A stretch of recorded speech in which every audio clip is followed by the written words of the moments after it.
Picture this. It's 1995. You are sitting at your dining room table, pen in hand, hovering over the dotted line of a contract that is basically about to change your life forever. Right. It's like the ultimate entrepreneurial dream scenario. Exactly. You're 37 years old, and you are about to sell the company you built from absolute scratch to Estee Lauder, the undisputed giant of the cosmetics world. I mean, you're looking at a massive financial payout, right? Right. And a global platform that most founders spend their entire lives chasing. But a signature on a document like that, well, it rarely comes without strings attached. And in this case, it is a massive string. Because buried deep in that contract is a non-compete clause. Yeah, and not just a standard one. Right, not your standard 1 year or 2 year cooling off period. This particular non-compete is for 25 years. Which is just why I'm... Meaning if things go south with your new corporate bosses, you cannot start another competing beauty company for 2.5 decades. It's essentially a lifetime ban from the very industry you just revolutionized. Because in the business world, 25 years might as well be a century. So sitting at that table, Bobbi Brown literally does the math on her fingers. She thinks 38, 39, 40, and realizes that in 25 years, she will be 62 years old. Wow, that's a sobering realization. It really is. So she turns to her husband, Stephen, and says those famous last words. She says, "I won't want to work when I'm 60. Oh, man. Yeah. But fast forward 21 years, she's 59, and she realizes with this creeping sense of dread that she desperately still wants to create. But she's entirely trapped by that signature. Exactly. It's such a phenomenal hook into a story that is honestly about so much more than just cosmetics. Welcome to this deep dive, where today we are extracting the brilliant, messy, and profoundly relatable journey of Bobbi Brown. Drawn directly from her memoir, Still Bobbi. Right. And I want to be clear with you, the listener, right up front here. Our mission today isn't just to look at how a makeup empire was built. No, we're really decoding the strategy behind it. Yes, we are decoding how radical authenticity, setting incredibly firm family boundaries, and completely ignoring industry trends actually became her ultimate competitive advantage. So, okay, let's unpack this. Because to understand the empire she built, we have to look at the massive contradictions in her childhood home. Yeah, you really don't invent the no makeup look, which, is a concept that completely disrupted a multi-billion-dollar industry without some serious underlying tension in your formative years. Totally. Her childhood in Chicago was essentially a masterclass in living between extremes. Let's start with her grandfather, Papa Sam. I mean, this guy is a legendary character. He immigrates from Ukraine all by himself at age 14, hawks newspapers on the street. The ultimate hustle. Truly. Eventually, he secures a $2,000 loan from a local restaurant owner to open a car dealership across the street, and he becomes Cadillac Sam. Selling cars to nice suburban families and, wait for it, Al Capone. Yes, Al Capone. I mean, his entire identity was tied to that relentless hustle. The source material notes that when he finally retired at 80 years old, he immediately fell into a deep depression. So what's his solution? He just unretires. Literally unretires. Yeah, he printed up these brochures featuring a picture of his great-grandson with a speech bubble saying, "I tried to retire and I didn't like it." That's amazing. That absolute inability to just sit still, that drive to keep building, it was woven right into her DNA. But then you look at the women in her life who presented two completely opposing versions of reality. So her mother was incredibly glamorous, looked like Jackie Kennedy. Right, very put together. Very. She was never seen without impeccable makeup, high heels, and false eyelashes. But tragically, she also struggled with severe bipolar disorder during an era when society simply did not talk about mental health. Which is so tough. It is. Yeah. And that obsession with outward appearances trickled down into these bizarre, severe diets they would do together. Oh yeah, they would do things like the sexy pineapple diet. The sexy pineapple diet. Yeah, where they literally just ate pineapple 2 days a week. And sounds comical now, but imagine the underlying pressure on a young girl. Oh, absolutely. The constant need to be thin, to project perfection, to maintain this flawless image, that is a heavy psychological burden. Yeah. It created a deep, lingering sense of inadequacy for her. And then right down the street, you have the ultimate antidote, Aunt Alice. Aunt Alice is the best. She is walking around in fuzzy slippers. She's got short hair, zero makeup, and her house is just a sanctuary filled with comfortable furniture and bowls of ice cream. She prioritized inner beauty and absolute unapologetic common sense. Which is such a contrast. And what's fascinating here is how Bobbi process these two extremes. Because she didn't rebel entirely against her mother's world, nor did she let the trauma of her mother's illness just dictate her life. Right.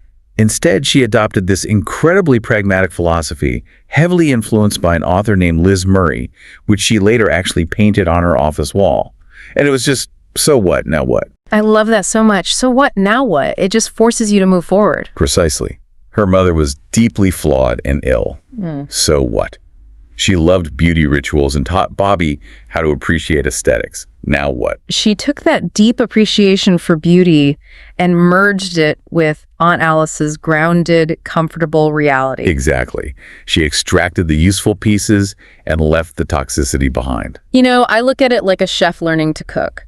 Her mother gave her access to the kitchen and taught her how to use all the complex, spicy, overwhelming ingredients. That's a great way to put it. But Aunt Alice was the one who pulled her aside and said, hey, sometimes the best, most satisfying meal is just perfectly roasted vegetables. Yeah. You don't always need to disguise the flavor. Sometimes you just need to enhance what is already naturally there. That is a perfect analogy. Because when she entered the beauty industry in the 1970s and 80s, the entire world was obsessed with those complex, spicy ingredients. Totally. The prevailing philosophy was all about covering up and aggressively changing the face. And as a teenager, Bobbi is this short, brunette, awkward Midwestern girl trying to compete with the 1970s ideal. These tall, blonde, athletic icons like Cheryl Teigs. Right. She felt entirely invisible. Until she's sitting in a movie theater watching the film Love Story. Ah, the Ali MacGraw epiphany. Yes. Ali MacGraw comes on screen. She's brunette. She has freckles. She has strong, dark eyebrows. She looks like a normal human being. Right. And Bobbi has this profound realization. She just thinks, I can be beautiful too. And if we connect this to the bigger picture, that moment in the movie theater is the seed of a global revolution. Yeah. But having an epiphany and actually changing an industry are two very different things. Yeah, very different. When she moves to New York City in 1980 to become a makeup artist, the establishment actively rejects her reality. Oh, the hustle is brutal. She walks into the makeup union office and the guy basically laughs at her. Tells her it takes 6-7 years, kid, to get in unless you have a bloodline. And she doesn't have a bloodline or any connections at all. So she has to bypass the gatekeepers entirely. Which she does by buying fashion magazines and looking at the mastheads. You know that tiny print at the front of the magazine that lists all the editors and art directors? She just starts cold calling them. It's just cold calling. And she takes any gig she can get. She's doing local news, literally cleaning boogers off cranky newscasters' noses just to earn her spot on a set. Wow. But while she's enduring that hustle, she is intensely observing the industry. The 1980s beauty scene was totally defined by distortion. Oh, completely. Foundations were oddly pink or gray. Eye makeup was heavy, purple, and neon. It was all about painting a rigid mask over the face. She actually tried to do those trendy 80s looks and openly admits she was terrible at it. Yeah, it wasn't her style at all. Her real breakthrough comes when she gets a last-minute call to fill in on a shoot for Italian Vogue with the legendary photographer Bruce Weber. Which is huge. Huge. And she is terrified. She does the model's makeup the way she thinks she's supposed to, you know, heavy, painted, very 80s. And Bruce Weber looks at it and says, "Too much makeup, honey. Wipe it off." And that is the moment she learns to truly see. She watches Bruce Weber instruct the model to pinch her cheeks and bite her lips. Right. Why? Because he wanted to bring the natural blood to the surface of the skin. She realizes in that moment that true beauty means matching the natural colors that are already present in a woman's complexion. Because the eyelids aren't the exact same color as the cheeks. The lips have their own unique undertone. Exactly. The entire industry was busy painting a thick layer over the canvas. And this opened up a massive, glaring gap in the market for someone willing to actually look at the canvas and simply enhance it. You're right. But recognizing a gap in the market doesn't magically build a product line. The catalyst for her business was, ironically, a decision to step away from her career. Okay, here's where it gets really interesting. You would think the creation of a billion-dollar product line would come from some calculated, aggressive business strategy. Right, it's a master plan. But no, it happened entirely because she set a firm boundary to protect her personal life. Yeah, she was a working makeup artist, finally getting some real traction, and her agent calls with the Holy Grail, a highly lucrative 3-week campaign shoot for Ralph Lauren in Bali. I mean, that's insane. It is the kind of job that cements your status in the fashion world forever. But she turns it down. She's pregnant. She wants to be with her husband, Steven, and she just says no. Imagine being a struggling artist and turning down Ralph Lauren in Bali. It must have been agonizing. It really must have been. But because she stayed home in New York, she ends up taking a much smaller, far less glamorous shoot for Self magazine at Kiehl's Pharmacy downtown. And while at Kiehl's, she happens to strike up a conversation with a chemist, also named Stephen, incidentally. That's right.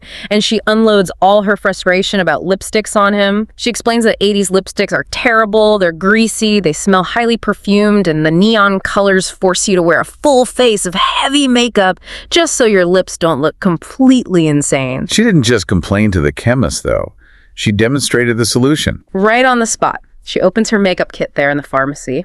She takes a taupe eye pencil, some pink cream blush, and a clear lip balm, and she mixes them all together on the back of her hand to create this perfect, natural, dense color. And the chemist looks at that mixture and says, I can make that. Oh.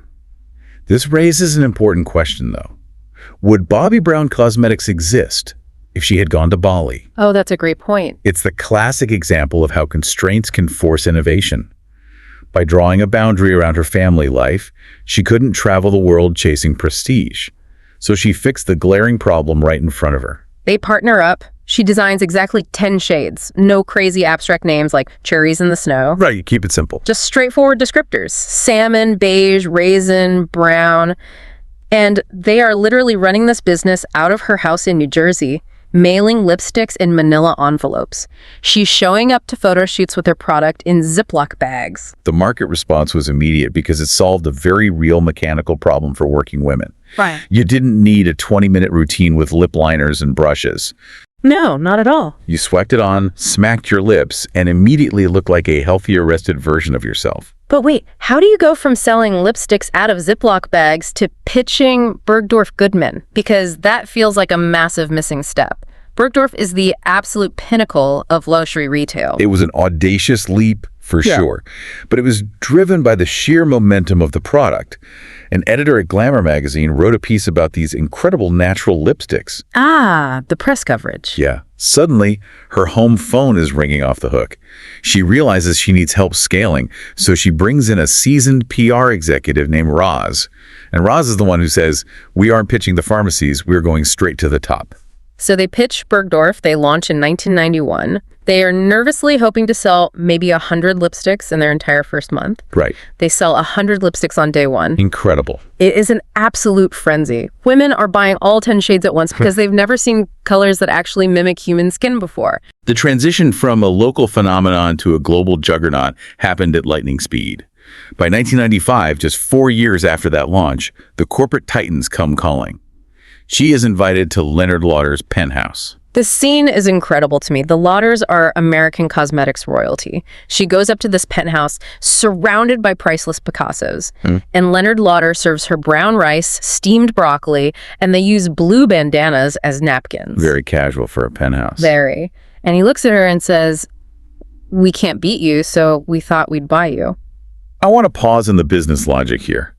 Why did Estee Lauder, a brand known for opulent glamour, want a company built on minimalism? Right. Because Leonard Lauder was a visionary. He saw the market shifting toward this natural aesthetic. Instead of trying to slowly steer his massive corporate ship to catch a new trend, he simply bought the speedboat that was already leading the charge. It's like an indie band getting signed to a major label. At first, the label says, we love your raw acoustic sound, keep doing exactly what you're doing, and Leonard Lauder really meant it. He did. He promised her complete creative autonomy. His catchphrase to his own corporate team became, yes, Bobbi. He shielded her. Which was crucial, because her best innovations were rarely born in a corporate lab. They were born from the chaotic reality of her life. Like the time she's on a shoot in Telluride, Colorado. High altitude, freezing cold. She realizes she forgot her makeup bag. Oh, no. Yeah, she has barely anything to work with. So she breaks the fuzzy cotton end off a Q-tip, dips the sharp stick into a tube of mascara, and uses it to line her eyes. Resourceful. Very. She forgets to wash it off, wakes up the next morning, and it is still perfectly in place. A literal mistake that births an entire product category. Yes. She calls her lab, asks the chemists if it's safe to put mascara on the eyelid. They tell her yes, because the formula is gel-based. She looks at a vintage inkwell sitting on her desk and says, let's put it in a pot and call it gel ink eyeliner. And it becomes a massive sensation. Massive. Or when they need a name for a heavy moisturizer they develop for dry skin. And her 8-year-old son, Cody, casually says from the backseat of the car, "Why don't you just call it extra?" Boom. Done. What is remarkable is how she scaled her normalcy. The beauty industry historically relied on creating an intimidating aesthetic that consumers felt they had to buy their way into. Right. But Bobbi Brown was an anti-diva. She wore sneakers and jeans to Vogue shoots. She leaked breast milk on her blouses at Neiman Marcus appearances. She was a self-proclaimed soccer mom from Montclair, New Jersey. But didn't the industry push back on that? Like, if you're walking into Bergdorf Goodman in sneakers and talking about carpools, doesn't that undermine the luxury illusion? Oh, she faced constant pressure to change. Executives would tell her to buy a pied-à-terre in Manhattan, to wear leather pants, to wear a hat with a feather so people would notice her. A hat with a feather? Yeah. They literally told her, no one wants to take beauty advice from a soccer mom. But they were entirely wrong. Being a working mom was her superpower. Absolutely. It allowed her to understand exactly what real women needed in their daily lives. It's why she eventually gets the call to do Jill Biden's makeup for the presidential inauguration. She wasn't an intimidating fashion caricature. But, well, this is where the indie band's relationship with the major label starts to sour. Because what happens when the giant corporation that bought you stops understanding what made you special in the first place? The classic innovator's dilemma kicks in. When a corporate parent prioritizes homogenized, data-driven trends over the authentic DNA of the founder, friction is inevitable. Right. Leonard Lauder was a brand builder who protected her, but corporate leadership changes. By 2009, a new regime takes over. Yeah. And the culture shift is drastic. It goes from these creative, energetic Soho lofts filled with dogs and yoga to the 42nd floor of the GM building. She's suddenly sitting in rigid 40-person boardrooms with microphones like she's at the UN. To be fair to the corporate side, they have valid pressures. Yeah. They are looking at quarterly growth targets and market data. Yeah. But the fundamental clash wasn't just about boardroom aesthetics. It was deeply ideological. Yeah. Bobbi launched a campaign called Pretty Powerful. The core message is that women are already pretty, and embracing that natural state is powerful. But the new CEO looks at her and literally says, "Women don't want to be pretty. A woman wants to be beautiful." Which completely undercuts her entire 20-year philosophy. It's infuriating. I mean, imagine you're the listener right now running a small business based on your core values, and your investors tell you your values are wrong. It's the worst case scenario. They start pressuring her to chase trends that violate the brand's DNA. They want her to create skin whitening creams for the Asian market because that's what the data says is selling. And she flat out refuses to market a product that tells women they need to change their natural skin color. Good for her. Yeah, she compromises by formulating a brightening cream, but the friction is immense. And then the contouring craze hits. Social media influencers are baking their faces, packing heavy loose powder on top of thick foundation to set these exaggerated, painted-on cheekbones. Corporate demands she cash in on it because it's a billion-dollar trend. But she refuses, arguing that it looks fake in real life. And the breaking point, which is almost too absurd to believe, is when corporate suggests they create a Tupac-style hologram of her to present at BeautyCon. An influencer convention that goes against everything she stands for. Exactly. A hologram. It really highlights a tragic disconnect. Corporate wanted to squeeze the brand into a standardized mold to capture the Gen Z market, stripping away the very normalcy that made it a billion-dollar asset in the first place. The ultimate betrayal comes not in a boardroom, though, but in her car. Her driver, Fred, casually mentions that he overheard corporate executives on the phone discussing when they are going to fire her. Wow. Suddenly the walls close in. She is trapped. Yeah. Trapped by her own famous last words. She told her husband at that dining room table back in 1995, "I won't want to work when I'm 60. Right. And now, at 59, with years still left on her non-compete, she realizes she is stuck in a brand that bears her name but no longer reflects her soul. It is a profound realization of what golden handcuffs actually feel like. So, what does this all mean? When we look at the entire sweep of this story, the real takeaway isn't about figuring out the perfect shade of taupe lipstick. No, not at all. Bobbi Brown didn't conquer the beauty industry by being the best at applying 1980s neon makeup or chasing contouring trends. She conquered it by doubling down on exactly who she was. She was a pragmatic, working mother Yeah. who wanted women to look like themselves. Every time she strayed from that or was pushed away from it by corporate pressure, the magic faded. Yeah. Her success was directly proportional to her authenticity. Exactly. Her refusal to conform wasn't just stubbornness, it was the mechanism behind her success. Which leaves us with a thought for you, the listener, to mull over as you go about your day. We all have our own metaphorical 25-year non-compete clauses, don't we? We absolutely do. Those golden handcuffs. The societal expectations, the jobs that pay incredibly well but stifle our authentic selves, the roles we play because we think we have to fit a certain corporate mold. Are you waiting for your contract to expire to figure out what you really want to create? Or are you brave enough to start mixing your own lipstick shades today?